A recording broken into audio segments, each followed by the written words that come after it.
Mensagem do livro Por que tarda o pleno avivamento, de Leonard Ravenhill, uma obra publicada pela editora Betânia. Capítulo 16. Dá-me filhos, senão morrerei.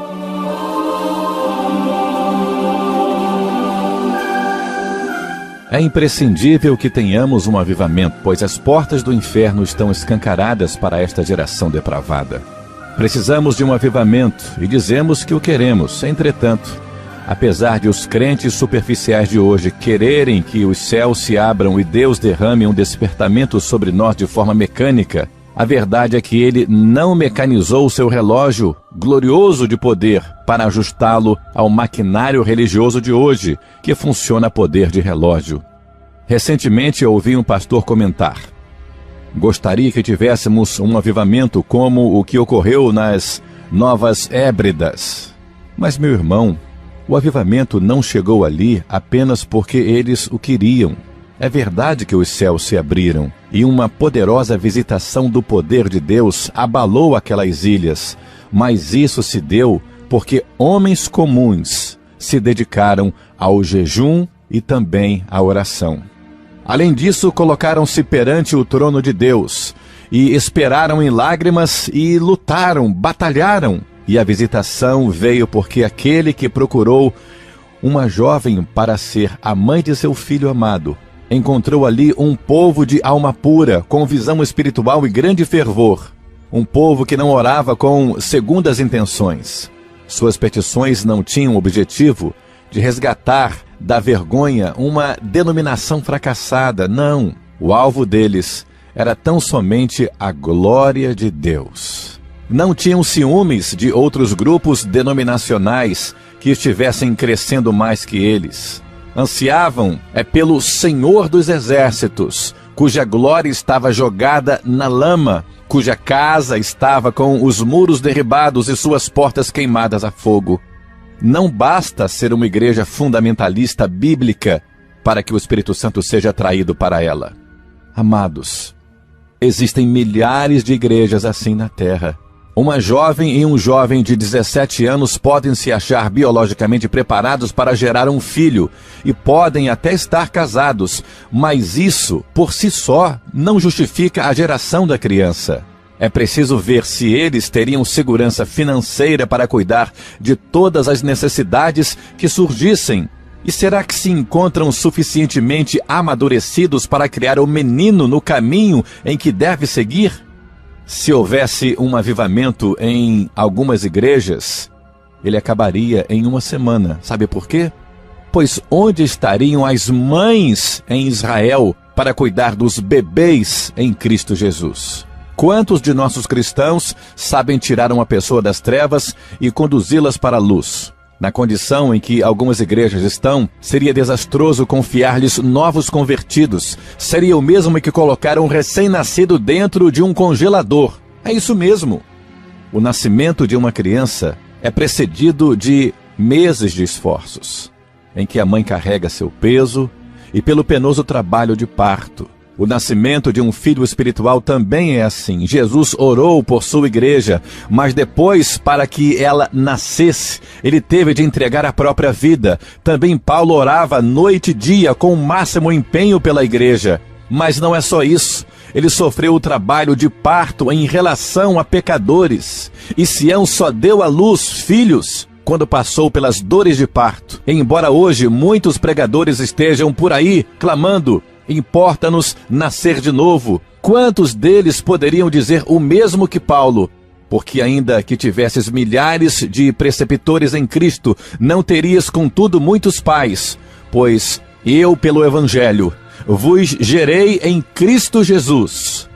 Então ele os gerou na fé do Evangelho. Ele não diz apenas que orou por eles, mas dá a entender que sofreu a dor de parto por eles. Se o número de nascimentos físicos fosse igual ao de nascimentos espirituais, a raça humana estaria hoje quase extinta. Nós costumamos dizer que para viver a vida cristã é preciso orar muito, mas a verdade é que para orar de fato é preciso viver a vida cristã. Se permanecerdes, pedireis, isto é, orareis. Estou ciente de que orar pela salvação de nossos entes queridos está incluído em pedir, claro, mas orar não é só pedir.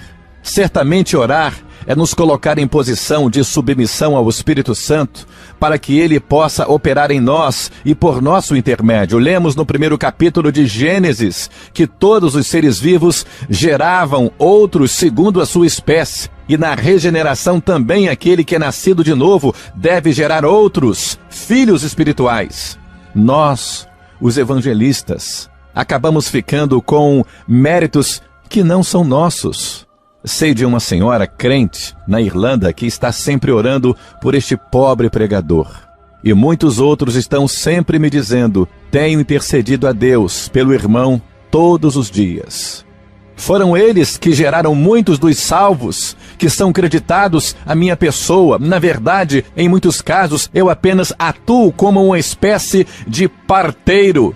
No dia do juízo, veremos crentes desconhecidos receberem um maravilhoso galardão. Às vezes penso que nós, os pregadores, que estamos sempre aparecendo perante o púlpito, estaremos entre os que serão menos galardoados. Conheço, por exemplo, alguns que hoje pregam sermões que pregaram há 20 anos e que não servem mais para gerar filhos espirituais. Esse tipo de pregador é dos que oravam e não oram mais. Faz algum tempo um deles me confessou: hoje não oro mais o quanto eu orava antigamente, mas sei que Deus compreende a minha situação.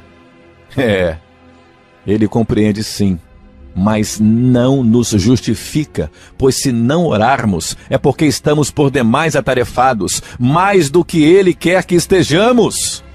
É verdade que a ciência conseguiu minorar em muito o sofrimento de um parto hoje, em relação aos que nossas mães e avós enfrentaram, mas ela nunca conseguirá reduzir a duração dos longos meses de espera necessários para a criança ser formada.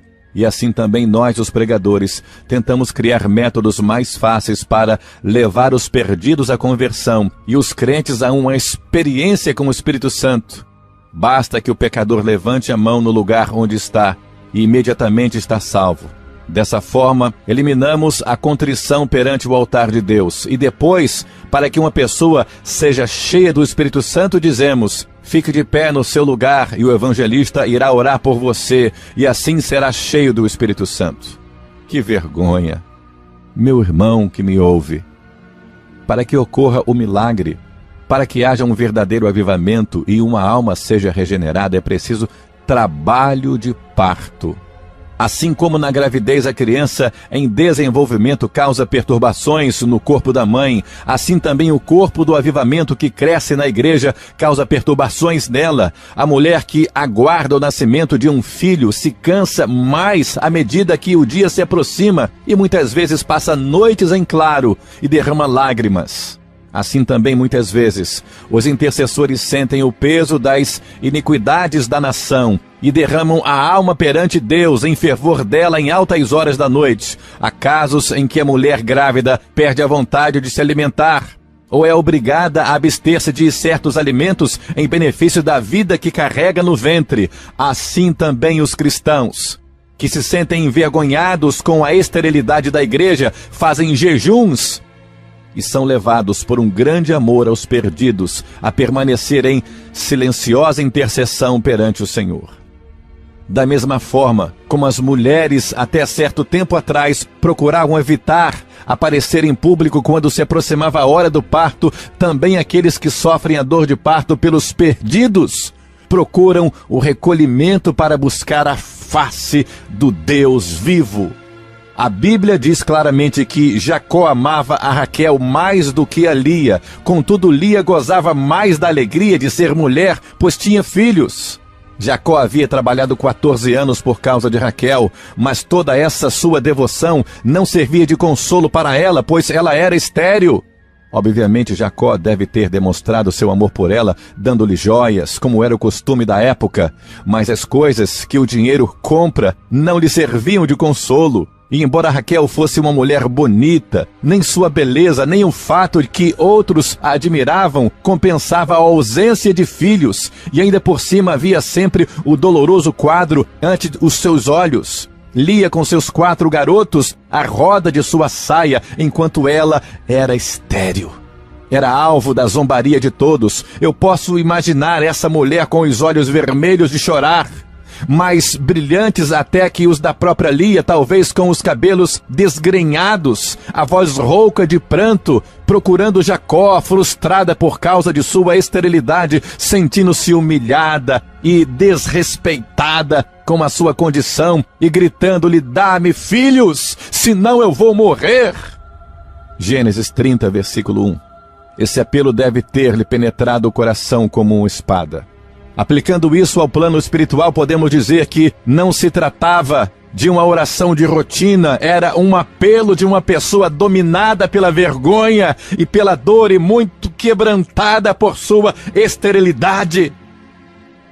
Meu irmão pregador, pastor, se sua alma se acha estéril, se os seus olhos não vertem lágrimas, se não há convertidos em sua igreja, não se acomode pelo fato de que pelo menos é um pregador popular. Não se deixe consolar pelos títulos que possui, pelos livros que já escreveu. Se você é espiritualmente incapaz de gerar filhos, rogue fervorosamente ao Espírito Santo que derrame tristeza em seu coração. Ah, que vergonha são os nossos altares estéreis! Será que o Espírito Santo deleita-se com nossos órgãos elétricos, nossos corredores acarpetados e a nova decoração, quando o berçário espiritual está vazio? Não.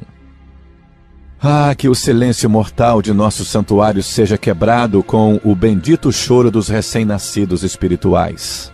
Não existe uma fórmula única para avivamento. Embora nasçam crianças todos os dias em toda parte, sempre da mesma forma, são todas diferentes umas das outras. Assim também em todas as eras tem havido avivamentos gerados pelo mesmo processo. Angústia de alma, oração incessante e preocupação com a esterilidade, mas todos eles são diferentes entre si. Jonathan Edwards tinha uma grande igreja e não passava por apertos financeiros, mas era atormentado pela estagnação espiritual, e tanto lhe pesava o estigma da esterilidade espiritual que afinal sua alma entristecida buscou a misericórdia de Deus, num silêncio banhado de lágrimas, até que o Espírito Santo desceu sobre ele.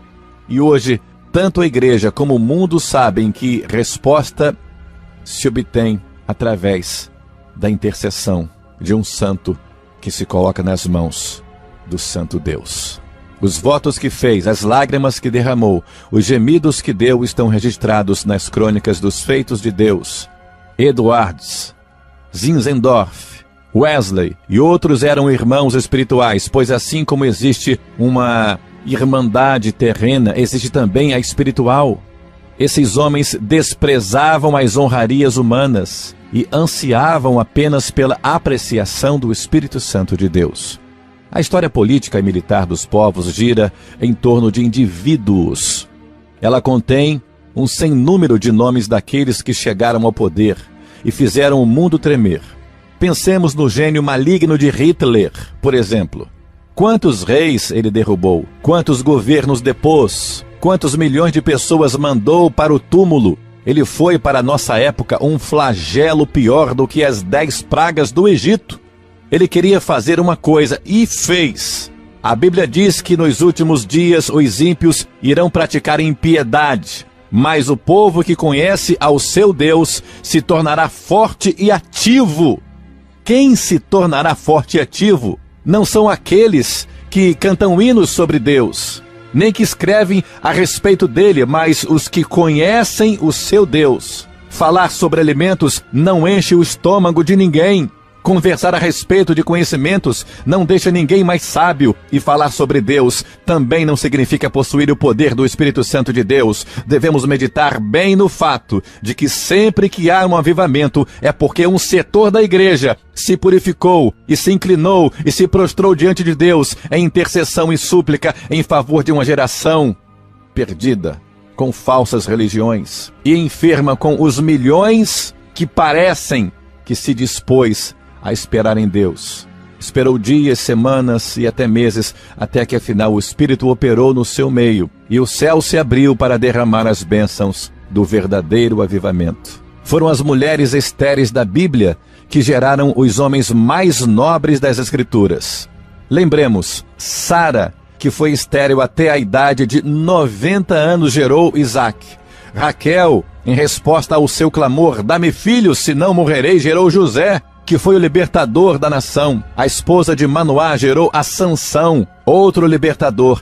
Ana, de alma abatida, chorou no santuário, se comprometeu com Deus, perseverou em oração, ignorou a zombaria de Eli, derramou a alma perante Deus e foi atendida, pois gerou a Samuel, que se tornou um profeta de Israel. Rute, que além de estéril era viúva, encontrou misericórdia diante do Senhor e gerou a Obed, que gerou a Jessé, que por sua vez foi o pai de Davi, de cuja linhagem veio o nosso Salvador, Jesus.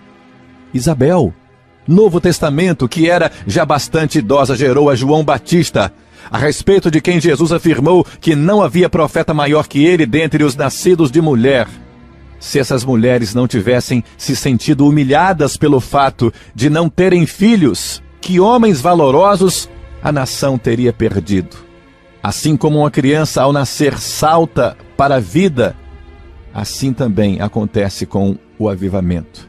No século XVI, o escocês João Knox, repetindo o clamor de Raquel, orava: dá-me a Escócia, senão eu morrerei. Knox morreu, mas enquanto existir a Escócia, ele estará vivo. O mesmo se deu com Zinzendorf, que, acabrunhado, envergonhado pela falta de amor e pela esterilidade espiritual que caracterizava as igrejas dos morávios, se quebrantou e se deixou guiar pelo Espírito Santo, até que de repente o avivamento veio no dia 13 de agosto de 1727, uma quarta-feira às 11 horas da manhã, e assim teve início o despertamento dos morávios, que deu origem a um grupo de oração que durou 100 anos, que por sua vez promoveu o surgimento de um movimento missionário que levou o evangelho aos confins da terra. Aleluias e glórias a Deus.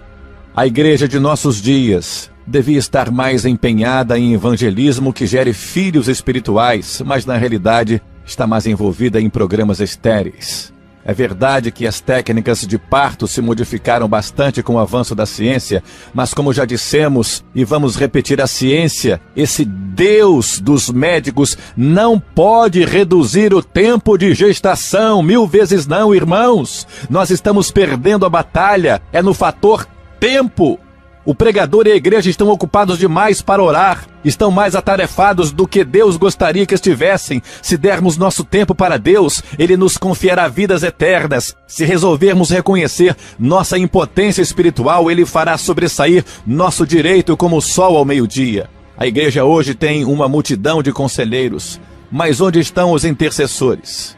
Embora ela possa se gabar de que nunca em sua história teve, em termos numéricos, uma frequência tão grande, ela tem que admitir também que nunca teve um número tão baixo de novos nascimentos legítimos, nascimentos espirituais. O rol das igrejas está aumentando, mas não necessariamente o reino de Deus. Com isso, uma família cujos filhos são todos adotivos. Acho que muitos dos pregadores hoje estão adotando filhos, mais que gerando. O adversário da multiplicação é a estagnação. Quando os cristãos se preocuparem por não estar gerando filhos espirituais, e quando ficarmos cansados de nossa esterilidade de alma, então começaremos a vibrar com um temor santo, e a orar com um fervor santo, e a gerar com uma santa fertilidade. Na empresa de Deus não se fazem liquidações, pois o preço do avivamento é sempre o mesmo: o trabalho de parto e o tempo que se precisa para a geração e a gestação de uma vida espiritual. Não há dúvida de que esta geração em ruínas precisa de um avivamento do alto. Estou bem ciente de que alguns, pelo fato de estarem adormecidos, irão escudar-se na soberania de Deus e dizer: quando Deus decidir operar o avivamento, Ele virá. Isso é verdade, mas não toda a verdade. Você acha que Deus está satisfeito ao ver que 83 pessoas morrem por minuto sem Jesus? Ou quem sabe acredita que agora ele está querendo que muitos pereçam? Ou tem o desplante de afirmar que quando Deus resolver erguer o calcanhar e abater seus inimigos, aí sim poderemos ter um avivamento? E isso para mim chega às raias da blasfêmia. Se isolarmos um trecho de um versículo, retirando do seu contexto, podemos provar pela Bíblia o que quisermos. Vejamos, por exemplo, o texto que diz: ora, aquele que é poderoso para fazer infinitamente mais do que tudo quanto pedimos ou pensamos. E paramos aí. O sentido dele será: Deus pode fazer tudo, mas ainda não se deu ao trabalho de fazer. Citando esse verso assim, impropriamente atribuímos a Deus a culpa pelo fato de ainda não termos experimentado um avivamento. Mas vamos concluir o texto: poderoso para fazer, conforme o seu poder que opera em nós.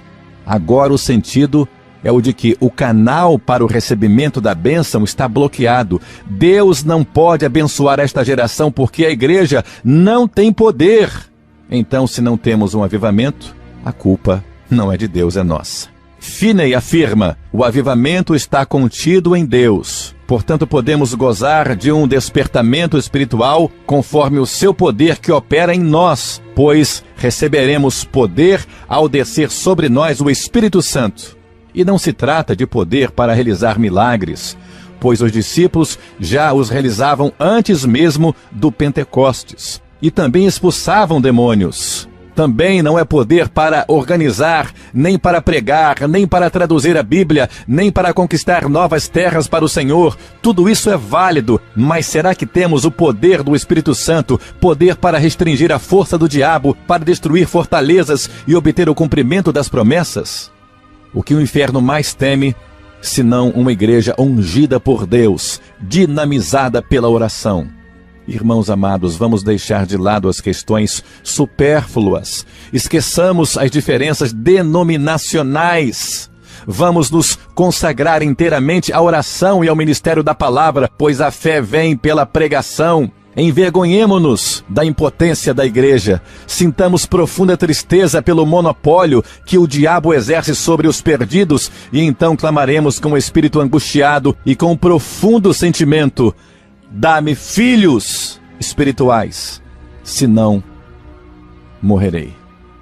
Que o Senhor nos abençoe e tenha misericórdia de nós. Amém.